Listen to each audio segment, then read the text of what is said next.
عمر رضی اللہ عنہ نے پوچھا، یا رسول اللہ، آپ کے چہرے سے بیماری واضح نظر آ رہی ہے، نمایاں ہے، آپ بیمار ہیں؟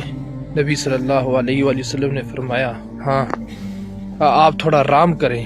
نبی صلی اللہ علیہ وآلہ وسلم نے فرمایا، عمر، میں نے اس بیماری کے ساتھ ہی رات کو لمبی 7 صورتیں تہجد میں پڑھی ہیں۔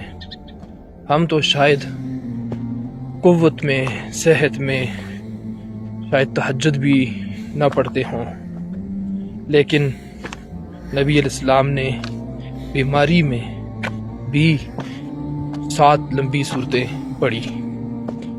تو اس وجہ سے عبادت ہم کریں، نمازوں کی طرف آئیں، ذکر کی طرف آئیں، سستی اور غفلت کو چھوڑیں۔